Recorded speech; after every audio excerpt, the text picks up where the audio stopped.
Bueno, un cordial saludo. Somos el primer grupo conformado por Francisco Vázquez, Mariana López y mi persona Matocho. En esta oportunidad realizaremos el estudio detallado del convenio sobre el trabajo forzoso en 1930 en su numeral 29, un instrumento fundamental adoptado por la Organización Internacional del Trabajo. Bueno, para comenzar a hablar de esto es importante contextualizar sobre este convenio. Este convenio fue adoptado formalmente el 28 de junio de 1930 y entró en vigor internacional el 1 de mayo de 1932. Surge en un momento histórico en el que aún persistían prácticas como la esclavitud moderna, el trabajo obligatorio impuesto por las autoridades coloniales y otras formas de explotación laboral. Por esto, su propósito principal ha sido la eliminación de todas estas malas prácticas progresivas del trabajo forzoso en todas sus formas, protegiendo la dignidad, la libertad y los derechos fundamentales de las personas. Ahora bien, para comprender plenamente este instrumento debemos remitirnos y leer el artículo 2 de este convenio, que establece una definición clave de qué es el trabajo forzoso. Según esta disposición, se entiende por trabajo forzoso u obligatorio todo trabajo o servicio exigido a un individuo bajo la amenaza de una pena cualquiera, y para el cual dicho individuo no se ha ofrecido voluntariamente. Esta definición contiene dos elementos esenciales que debemos analizar. En primer lugar, la existencia de una amenaza de sanción, que puede ser física, psicológica, económica e incluso social. Y en segundo lugar, la ausencia del consentimiento libre y autónomo por parte de la persona.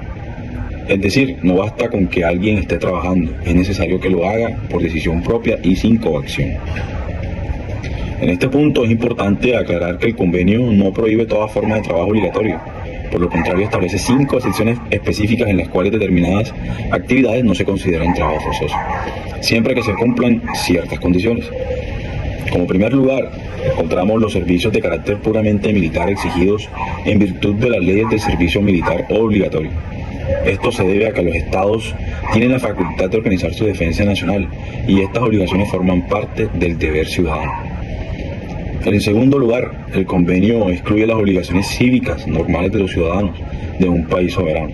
Aquí podemos incluir, por ejemplo, el deber de votar, participar en jurados o colaborar en ciertas funciones públicas cuando la ley lo exige. En tercer lugar, se establece como excepción de trabajo exigido como consecuencia de una sentencia judicial. Sin embargo, esta excepción tiene límites muy claros. Dicho trabajo debe ser realizado bajo la supervisión y control de una autoridad pública y la persona no puede ser cedida o puesta a disposición de particulares o entidades privadas, evitando así situaciones de explotación. En cuarto lugar, se contemplan los casos de fuerza mayor, como guerras, incendios, inundaciones, epidemias u otras circunstancias que pongan en peligro la vida o las condiciones normales de existencia de esta población.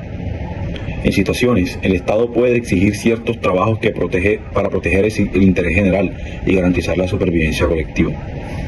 El convenio reconoce como excepción los pequeños trabajos comunales, es decir, aquellas actividades realizadas en beneficio directo de la comunidad, siempre que exista una participación o consulta de sus miembros. Por ejemplo, labores de mantenimiento de caminos rurales o infraestructuras comunitarias. Como podemos observar, en el marco conceptual de este convenio es bastante estricto y detallado. Esto responde a la necesidad de evitar que los estados o incluso actores privados utilicen estas excepciones como una excusa para imponer trabajo en condiciones abusivas o contrarias a los derechos humanos. Este convenio impone obligaciones claras a los estados que lo ratifican.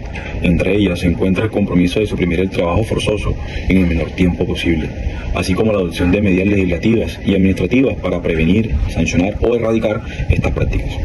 También es importante mencionar que, con el paso del tiempo, este instrumento ha sido complementado por otros desarrollos normativos dentro del decreto. ¿Cuál ha sido su fin? Su propósito histórico y jurídico ha sido la eliminación de prácticas que atentan contra la dignidad humana. Para entender de qué estamos hablando, debemos ir al artículo 2 de este convenio, que define el trabajo forzoso u obligatorio como todo trabajo o servicio exigido a un individuo bajo la amenaza de una pena cualquiera, y para el cual dicho individuo no se ha ofrecido voluntariamente. Es vital aclarar que el convenio establece 5 excepciones claras donde su trabajo no se considera forzoso. Primero, los servicios de carácter puramente militar exigidos por las leyes de servicio militar obligatorio. Segundo, las obligaciones cívicas normales de los ciudadanos de un país soberano. Tercero, el trabajo exigido como consecuencia de una sentencia judicial siempre que se haga bajo control público. y el trabajador no sea cedido a entidades privadas. Cuarto, los casos de fuerza mayor, como guerras, incendios, inundaciones o epidemias que pongan en peligro la vida de la población. Y finalmente, los pequeños trabajos comunales realizados en beneficio directo de la comunidad. Como vemos, el marco conceptual es estricto para evitar que los estados utilicen el trabajo de los ciudadanos de forma abusiva. Nacional del Trabajo, fortaleciendo la protección contra nuevas formas de explotación como la trata de personas o el trabajo en condiciones de servidumbre por deudas. En la actualidad, el trabajo forzoso sigue siendo un problema global que afecta a millones de personas por todo el mundo, especialmente en contextos de pobreza, migración y economías informales. Por ello, el convenio número 29 sigue siendo plenamente vigente y constituye una herramienta clave para la defensa de los derechos humanos y laborales. Este convenio sobre el trabajo forzoso de 1930 representa un avance histórico de la protección de la dignidad humana, al establecer una definición clara, delimitar excepciones precisas y obligar a los estados a erradicar toda forma de trabajo impuesto de manera coercitiva. Su estudio no solo es relevante desde el punto de vista jurídico, sino también ético y social, ya que nos invita a reflexionar sobre la importancia de garantizar condiciones de trabajo justas y libres para las personas. Para profundizar aún más sobre la importancia de este convenio, es necesario analizar cómo se aplica en la práctica y cuáles son sus implicaciones jurídicas para los estados que lo ratifican. En primer lugar, cuando un estado adopta este convenio número 29 de la Organización Internacional del Trabajo, asume el compromiso internacional de eliminar el trabajo forzoso de manera progresiva pero efectiva. Esto implica no solo abstenerse de imponer este tipo de trabajo, sino también de prevenir que actores privados lo hagan dentro de su territorio. Los estados deben optar medidas legislativas, es decir, crear o modificar leyes internas que prohíban expresamente el trabajo forzoso. Asimismo, deben establecer sanciones penales o administrativas para quienes incurren en estas prácticas, garantizando que no queden en la impunidad. Por otra parte, también deben implementar medidas administrativas y de política pública, como inspecciones laborales, campañas de sensibilización y mecanismos de denuncias accesibles para las víctimas. Esto es fundamental, ya que muchas veces el trabajo forzoso ocurre en contextos ocultos o difíciles de detectar, como en zonas rurales, economías informales o actividades ilícitas. Otros aspectos relevantes es la protección de las víctimas. No basta con sancionar a los responsables, también es necesario brindar asistencia integral a quienes han sido sometidos a trabajo forzoso. Esto incluye el apoyo psicológico, acceso a la justicia, reparación de daños y en muchos casos programas de reintegración social y laboral. Además, es importante mencionar que este convenio se relaciona estrechamente con otros derechos fundamentales como la libertad personal, la dignidad humana, el derecho al trabajo en condiciones justas y el principio de igualdad. Por esta razón, su aplicación no debe analizarse de manera aislada, sino dentro de un enfoque integral de derechos humanos. Si llevamos este análisis al contexto actual, podemos identificar diversas formas modernas de trabajo forzoso, por ejemplo, la trata de personas con fines de explotación laboral, el trabajo doméstico en condiciones de servidumbre, la explotación de migrantes o incluso situaciones en las que personas son obligadas a trabajar para saldar sus deudas, lo que se conoce como servidumbre por deudas. Estas prácticas, aunque a veces no son visibles, constituyen violaciones graves de los derechos humanos y están directamente prohibidas por el convenio número 29 de 1930. Por ello, su erradicación sigue siendo un desafío global. Por el caso de Colombia, este convenio tiene especial relevancia, ya que en el país lo ha ratificado y por lo tanto hace parte del ordenamiento jurídico interno. Esto implica que sus disposiciones deben ser respetadas y aplicadas por las autoridades en armonía de la Constitución política y demás normas laborales. Asimismo, instituciones como el Ministerio del Trabajo y otras entidades del Estado cumplen un papel fundamental en la vigilancia y control de estas prácticas, así como en la protección de los trabajadores. Es importante reflexionar sobre el papel de la sociedad, la erradicación del trabajo forzoso, ya que no depende únicamente del Estado, sino también de la conciencia social de cada uno de nosotros, del respeto por los derechos humanos y de la responsabilidad de empleadores y ciudadanos en general. Debemos entender que el trabajo digno es un derecho, no una imposición. Toda persona debe tener la libertad de elegir su ocupación y desempeñarla en condiciones justas, seguras y respetuosas de su dignidad. Podemos afirmar que el convenio sobre el tratado forzoso de 1930 no solo es un instrumento jurídico, sino que también hace parte de nuestra vida laboral, de nuestra dignidad humana, sino también un compromiso ético de la comunidad internacional para erradicar toda forma de explotación laboral. Su estudio nos permite comprender la importancia de garantizar la libertad en el trabajo y nos invita a construir una sociedad más justa y equitativa.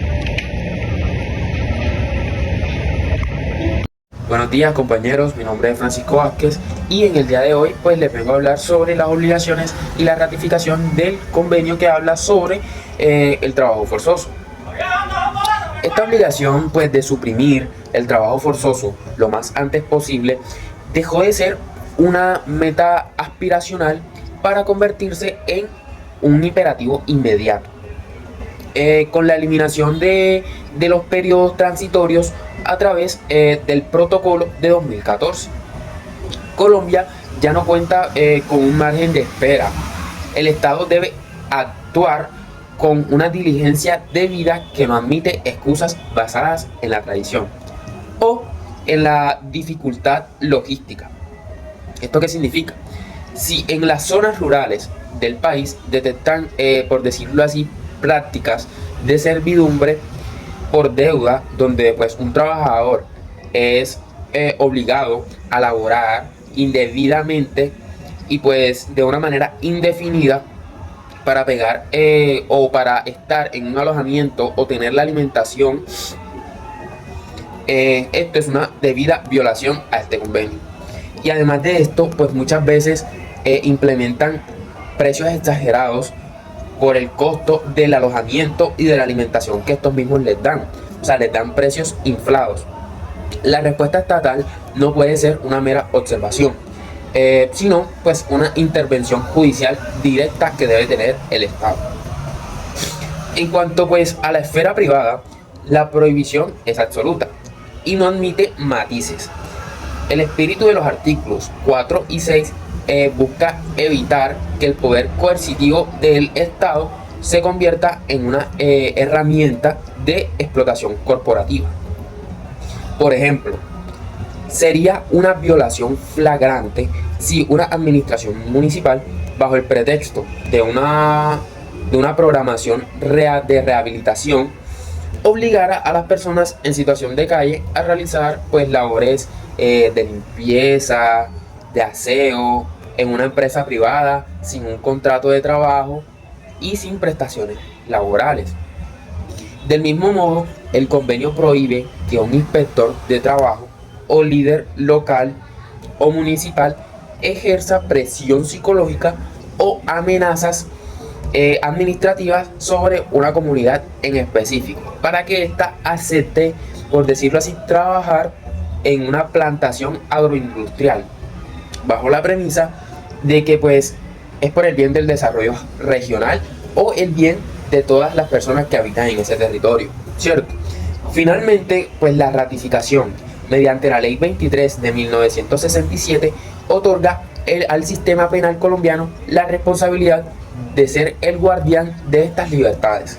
No basta con que el trabajo forzoso esté prohibido en el papel, sino que llegue a ser de obligatorio cumplimiento para todos esos empleadores que vulneran este convenio, ¿cierto? O sea, tiene que pasar del papel a la vida como tal. O sea, tiene que materializarse en ese sentido. La sanción debe ser ejemplar. Un caso concreto de la aplicación de esta vigilancia estatal se observa en la lucha contra la trata de personas con fines de explotación laboral, cuando la Fiscalía General de la Nación desarticula una red que retiene documentos de identidad de trabajadores migrantes para obligarlos a laborar en talleres textiles en condiciones de encierro. Está cumpliendo con el mandato de imponer sanciones penales eficaces. En este contexto, pues, el Estado colombiano asume el rol de garante, asegurando que nadie sea un grupo armado. un empleador o un funcionario corrupto pueda arrebatarles a un individuo su derecho fundamental a decidir y pues a su libertad como tal.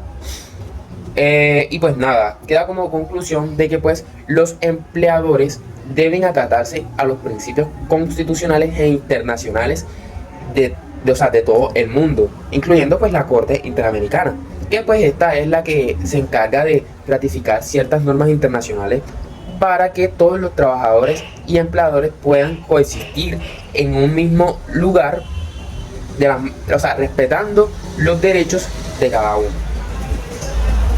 En el contexto del convenio 29 de la OIT, la relación entre el Estado y quienes prestan el servicio militar es uno de los puntos más debatidos y a la vez claramente delimitados por la normativa internacional. Para entender cómo se aplica esto en Colombia, es necesario analizar la delgada línea que existe o que separa la obligación ciudadana de los que podrían considerarse o podrían llegar a ser parte de la explotación laboral estatal. La excepción general 1. El servicio militar como tal no es forzoso, pero el artículo 2 del convenio 29 establece una sección explícita. No se considera trabajo forzoso aquel que se exija en virtud de las leyes sobre el servicio militar obligatorio, siempre y cuando estas labores tengan un carácter puramente militar. En Colombia, bajo esta premisa, por decirlo así, no se puede llegar a considerar trabajo forzoso aquellas labores que tienen que ver sobre el trabajo militar o prestar el servicio militar. La ley 1861 de 2017 regula el servicio militar en Colombia y el Estado tiene la potestad de exigir que los ciudadanos varones, según la ley actual, presten este servicio para la defensa de la soberanía y el Estado constitucional, sin que esto viole el convenio. A lo largo de este video, mis compañeros han desglosado la esencia del convenio CO 29 de la OIT de una forma impecable. Pero ahora me toca a mí, como estudiante de Derecho, aterrizar todo esto en nuestra realidad y explicarles cómo cerramos este círculo de protección legal en Colombia. Bueno, a veces pensamos que estas normas son solo papeles firmados en Ginebra y quedan en el olvido, pero no. La realidad es otra y la verdad es otra. Y es que son la base fundamental para nuestra dignidad en el trabajo. Así que pónganse cómodos, imaginen que estamos en una charla en el pasillo de la facultad o tomando un café, porque vamos a desmenuzar por qué esto es tan importante para nosotros hoy en día. Bueno, para entender esto un poco hay que retroceder en la historia, preguntarnos ¿de dónde viene esto? Bueno, para comenzar a entender por qué Colombia y el mundo entero toman este tema tan en serio, hay que mirar atrás. El convenio CO 29 no nació de la nada en 1930. Su objetivo original era frenar los abusos de los poderes coloniales que obligaban a la mano de obra nativa a trabajar en minas, en plantaciones de obras y sobre todo de infraestructura para la exportación. Desde entonces, la definición ha sido clara y queda de la siguiente manera. El trabajo forzoso es cualquier servicio exigido bajo amenaza a una pena y para el cual la persona no se ha ofrecido voluntariamente. Como futura abogada, les digo que esta definición es nuestro escudo principal. Sin embargo, el mundo de 1930 es muy diferente a la realidad que tenemos hoy en día. Antes, el problema era por el Estado abusivo con su poder, pero hoy encontramos que el 80% de los abusos ocurren en economías privadas, pero que están a mano de particulares que se aprovechan de la necesidad de la gente. Ahora ustedes se estarán preguntando, Mariana, ¿qué pasa si alguien incumple esto en Colombia? ¿Cómo se aplica el marco normativo? Bueno, Aquí entra ya el artículo 25 del convenio, que es muy tajante y directo con lo que contiene. Y es que todo país que lo ratifique tiene la obligación de que el trabajo forzoso sea un delito penal que tenga sanciones que realmente funcionen y que se apliquen estrictamente. Al Colombia ratificar y ser parte de la OIT, ha integrado estos principios en su legislación para asegurar que nadie puede esclavizar a otro bajo ninguna fachada laboral. Pero no nos quedamos solo con lo que se dijo en 1930. En el 2014 se aprobó un protocolo que es como la actualización del software del convenio para el siglo XXI. Este protocolo nos exige a los estados prevenir, que esto es no esperar a que el abuso ocurra, sino educar al empleador y proteger a los trabajadores inmigrantes y obviamente a los nativos también. Proteger y reparar. Esto es vital, ya no se puede liberar solamente a la víctima, hay que darle una indemnización por los daños y asegurar que tenga acceso a la justicia, sin importar si es extranjero o si su situación legal en Colombia es pésima. Hay cadenas, chicos, hay cadenas invisibles y tengo ejemplos reales para ustedes. Como estudiante, uno de los temas que más me impacta es que hoy las cadenas ya no suelen ser de hierro, sino económicas. El ejemplo más común es la servidumbre por deudas. Imaginen a una persona que se le adelante un sueldo en un trabajo, pero luego el empleador le cobra intereses abusivos por la comida o el techo, haciendo que la deuda sea impagable. Ahí la persona ya pierde la libertad pues de irse. Lo vemos también en sectores de riesgo como la agricultura, la minería o el servicio doméstico. Un ejemplo real de cómo la presión de estas normas internacionales generan cambios en el caso de Qatar. Es un gran ejemplo. Gracias a denuncias basadas en convenios como el nuestro, se logró abolir el sistema de kafala, que impedía que los trabajadores emigrantes cambiaran de empleo o salieran del país sin permiso de su jefe. Eso no tiene ni presentación. Esto nos demuestra que cuando el marco normativo es fuerte, las vidas de las personas cambian, de verdad. Por último, tengo esta pregunta: ¿por qué esto es el corazón de los derechos? Ya llegando al cierre, pues quiero responder esto. Quiero que nos llevemos esta reflexión. El convenio CO 29 es mucho más que una prohibición. Es la garantía de que el trabajo sea un camino hacia el desarrollo sostenible. Su importancia para Colombia radica en 3 puntos clave.